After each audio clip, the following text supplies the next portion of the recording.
Now, in my lecture at the conference in Brooklyn, the 36th Annual Haitian Studies Association Conference, I'm going to talk about several things, because the title of my lecture is the tradition of under appreciation and oppression of Haitian women. Now, whenever there's a dictator, whether it be Papa Doc, Baby Doc, Cedras, you guess you could call Sweet Meek a dictator if you wanted to. I mean, there's a long list of ill will leaders in Haiti. There's a list of them. I mean, I can't even begin to go down the list. But what people fail to realize is that the more oppression that the country goes through, the harsher it is for the women. And the harsher it is for the women, the harsher it is for the children, the families. Because a lot of the men don't even stick around and stay home. Why? They can't afford it. 2, these men who can't afford to have these kids, and they got like 10, 15, 20 children around the island. They might have 2 or 3 different families that they go to. You know what I'm saying? And they'll sleep with one woman, go to the next one, eat. Some of them may be able to provide. Most of them can't provide for their home. So that's why they steady skipping to different homes. As a matter of fact, Lieutenant Jean-Jacques Dessalines put in his constitution that you're going to have to marry. If you with a woman, you get a pregnant, you got to marry her. You know what I'm saying? Because they didn't want a bastard society. You know what I'm saying? They didn't just want a bunch of kids running around with no father. And because they understood what happens, how a community would diminish when you have young boys and girls that are lawless. And in my book, Americans and France's 1,000-Year War Against Haiti, Assassination of a Nation, which comes out May 2025, next year, I call it Haiti's Children of the Corn. And if you ever watched that scary movie, Children of the Corn, I believe Stephen King wrote that movie back in the early 90s, late 80s. They made a recent one. I don't remember. I haven't seen it. But the children were lawless. They completely ruled the town. All the parents were killed. I just remember one of the characters, the villains in that movie, was called Mordecai. Whenever I hear the name Mordecai, the only other time I heard the name Mordecai was Queen Esther's uncle was named Mordecai in the Bible. You correct me if I'm wrong on my Bible thumpers. But whenever I hear the name Mordecai, I think about Children of the Corn because he was vicious. Haiti right now, whichever gang you want to talk about, is run by Children of the Corn. Children who are left behind by their fathers. Fathers, from the minister occupation, that the UN-led occupation, whether it was from the FARF, that paramilitary group that Tonton Constant started and Guy Philippe took over, which is asinine how people want Guy Philippe to become president of Haiti, leader of Haiti. He should have something to do with the solution since he's one of the main people, culprits who is alive that caused the chaos we are seeing today. Him and Tonton Constant, I believe Tonton Constant, I know he was imported back to Haiti. And now, he's in prison, supposedly in prison if he's not dead yet. But these guys was in charge of ordering the rape, murder, and torture, and even scalping of thousands of people, hundreds of thousands of women. I mean, I'm associated with Mrs. Elise Odonto.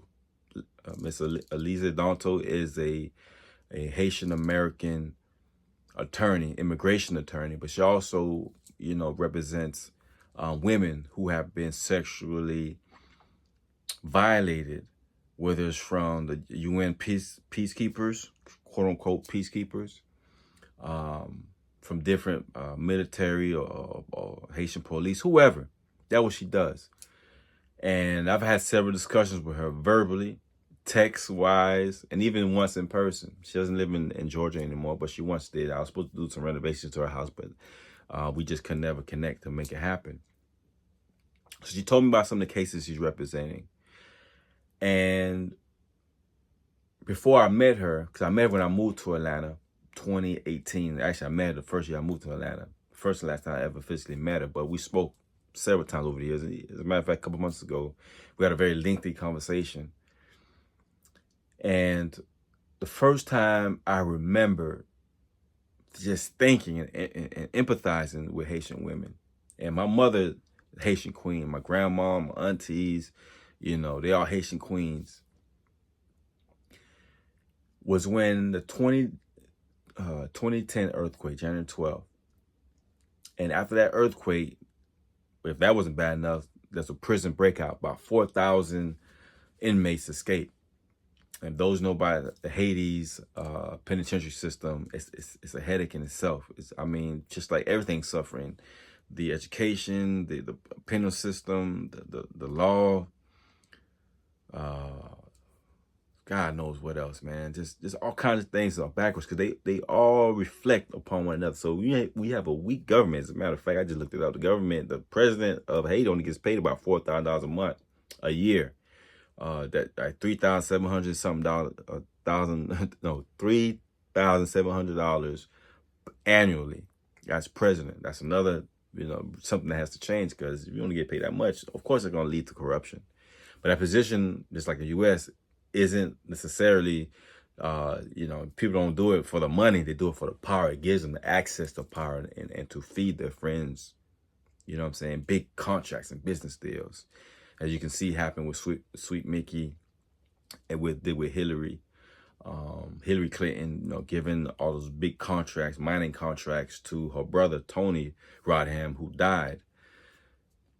But nevertheless, when those inmates escaped that prison, a lot of them, talking about some of the most ruthless people in the whole Caribbean, not just Haiti, the whole Caribbean, escaped out that prison.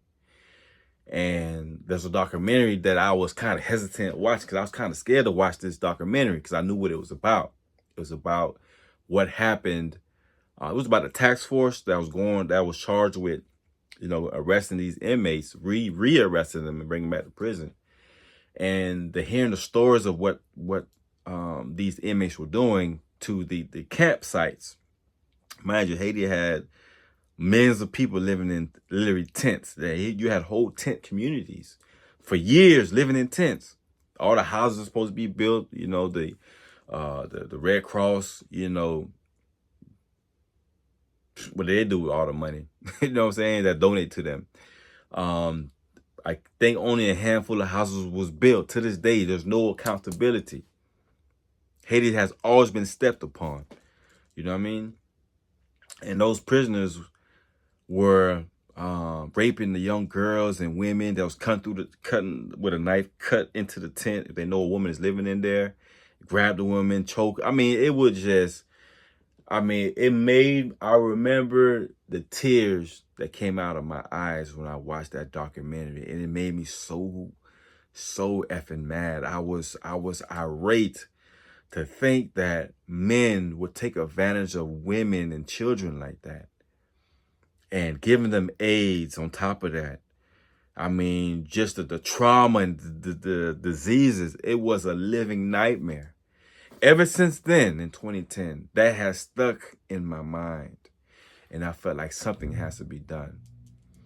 Now, even though I've been working on my book, 1,000-Year War Against Haiti, only for about 2 years, I wish I'd have started writing it since 2010. Because there's one of my first viral videos was about that earthquake, that it was man-made and not, natural earthquake. This was created by HARP, which is a marine weapon technology, that they use to shake the earth to look for oil and gold, and they shook in Haiti a little too much. And I can't find concrete evidence of this, but there have been people who have made this public, like Hugo Chavez, who Haiti has given big ups to. Matter of fact, airport in Cap Haiti, which is where I'm from, my family's from anyway, You know, it's named after him.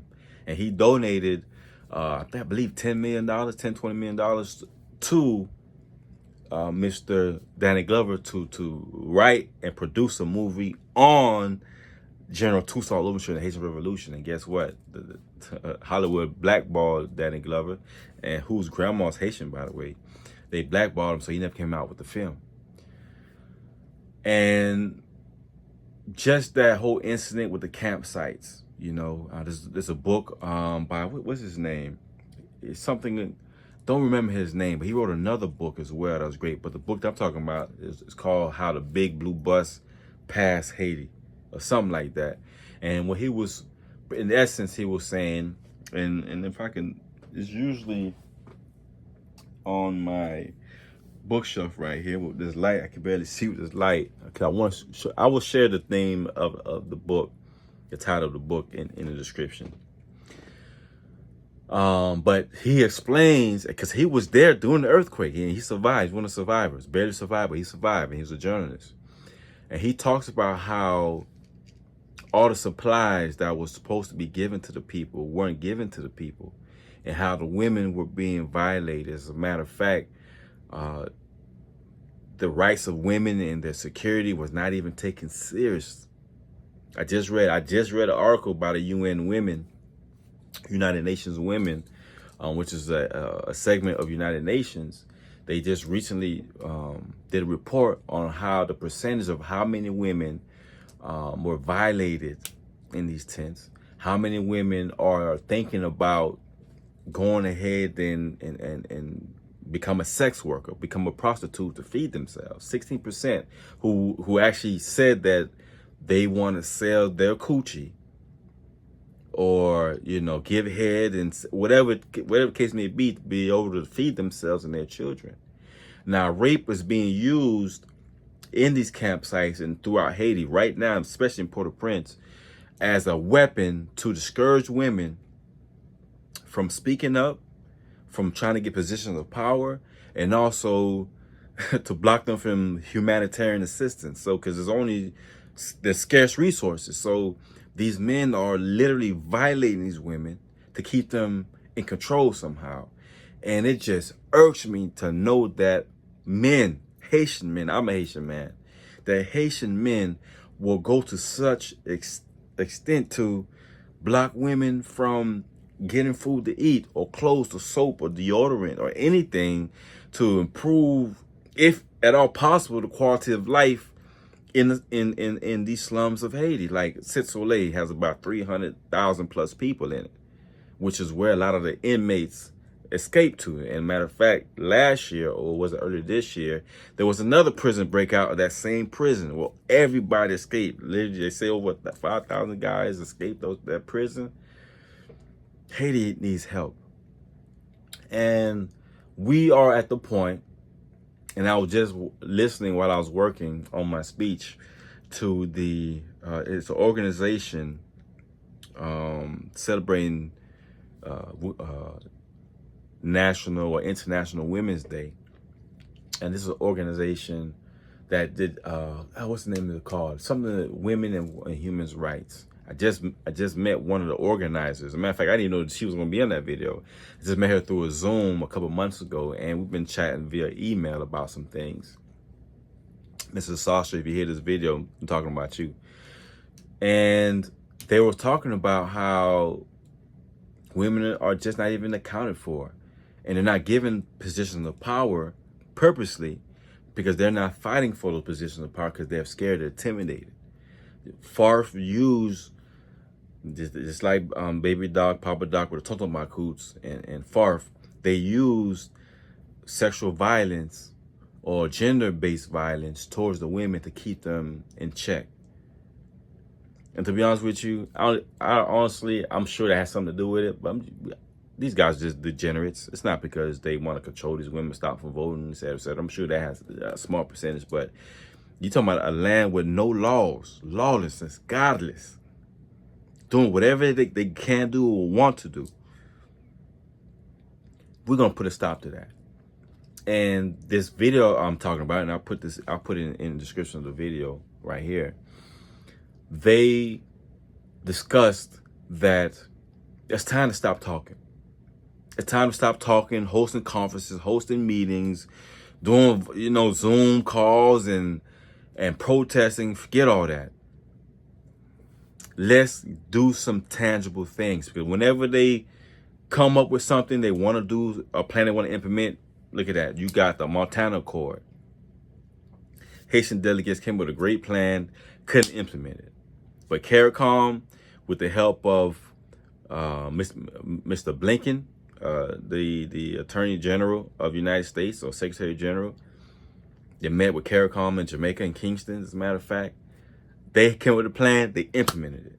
So what's the difference between the Montana Accord, which is Haitians from civil society, well-respected individuals who know what they're doing, know what they're talking about, and who come up with a plan. It's not 100% proof it's going to work, but at least it's a plan that respected Haitians came up with. What's the difference between them and CARICOM's plan with what is his name? Michael Blinken? Easy. The CARICOM organization, which is the Caribbean community, you know what I'm saying, their plan had money in the U.S. behind it. Our plan has only us and no money behind it. What can we do to get the money and power behind us? We got to unite. We must get together. We must support one another so that financially, manpower, etc., so we can implement our own laws in our own land. Now, I've proposed for the past 2 years raising funds for the Stop the War Against Haiti. We raised unofficially over $2,000. Officially on GoFundMe, it was, I think, $1,300. And I thank you all for your donations. And even, as a matter of fact, one of my favorite supporters, Pastor Lude of Touch of Light Ministries here in Atlanta, Georgia, donated a substantial amount of money just to cover the hotel costs for me to go to the conference. I didn't ask her to do it, but, she felt like, she know about what I'm saying, what I'm doing. You know what I mean? Whether I'm in D.C., she's there to support. Whether I'm in New York, she's there to support. Whether I'm in Atlanta, she's there to support. Supporters like that, who are giving bright young minds like mine the fuel it needs to keep moving forward. Not just financially, but spiritually, with prayers and words of encouragement, because it takes a lot to do the work that we're doing. And I'm a father, proud Papa Bear. So I understand dedication and discipline. Right now, we need to be disciplined. And I noticed that there's a plethora of issues in Haiti. I understand that. But the main problem many people still aren't addressing, and probably is the source, the key to Haiti's problems, is the fact that Haiti no longer has its sovereignty. America owns Haiti through its corporations, through the financial system, and military-wise. They look up the 1915 treaty, Haitian-American Treaty of 1915, if you don't believe me. Do your own research. But with that said, y'all, I'm gonna back out. I got to get back to my speech. It's Sunday, September 8th. I know I could be watching Sunday Night Football. I could be eating. I could be reading. I could be cleaning. But I want to talk to you guys this evening. Anyway, my name is King Kevin Dorival. Bless up. Free Haiti. Go to KevinDorival.com. Thank you.